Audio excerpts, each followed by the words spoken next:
Well, today at least they were talking, and, that's a big deal. For Paul Ryan and Donald Trump to sort of get in a room together and air their differences, that's a big deal, because this goes back, this friction between the two, quite a ways. In fact, better than 5 years. Last time I talked to Paul Ryan on an issue that was near and dear to him, reining in Medicare, something that he got a lot of criticism from no less than Donald Trump. Go back in history, look. And he's chosen to do nothing unleading, and he's allowed his political leaders to demagogue Republicans on this, which makes it harder for us to get agreement on how to fix this problem. But it's more than just that, right? I mean, even deficit. Republicans they kind of left you, no offense, at the edge of the cliff. Not at all. Well, Donald Trump was on our air this very air. He was trashing you, trashing this whole plan. Did that bother you? No, it really doesn't bother me, because when you lead and when you step out and put reforms out there, you're going to get these kinds of comments. I don't know Donald Trump, and I don't know that he's read our plan. This is as gradual as it gets. All right, at the time Paul Ryan was talking about reining in the growth of Medicare, the famous ads that ensued after that of him throwing Granny off a cliff. And he didn't get much support, in fact, a lot of criticism from Donald Trump then. So does that stick now to New York Republican Congressman Chris Collins? He's a Trump surrogate. Maybe this ill will goes back a ways, Congressman. What do you think?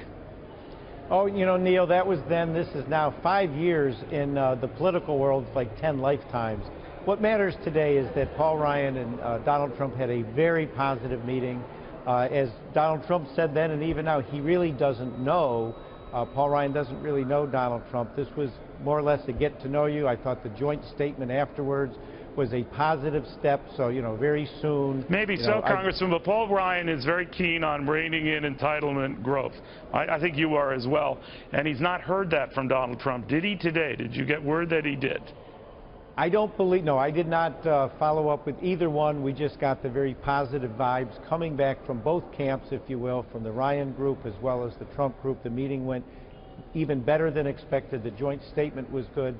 Let's face it, they both agree. We have to rein in our deficit. We have to get a balanced budget. Do they both agree that entitlements or trying to reform or slow their growth will be part of that? Because I know that that's been Ryan's position for a good long time.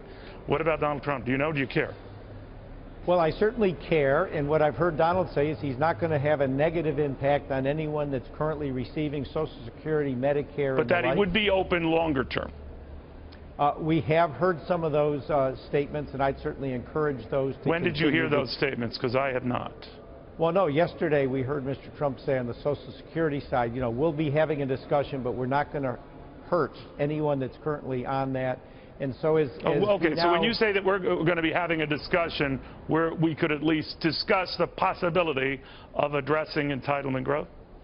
I believe we have to, and I'd certainly be sharing that with Mr. Trump. $2 out of every $2+ trillion of our $3+ trillion budget are entitlements. We're totally out of whack, but we do have to make sure that we're very careful, that we aren't going to hurt current seniors, and that we move forward with plans that might be multifaceted. Thank you, Congressman, very much. And this breaking news. I apologize for the brief time.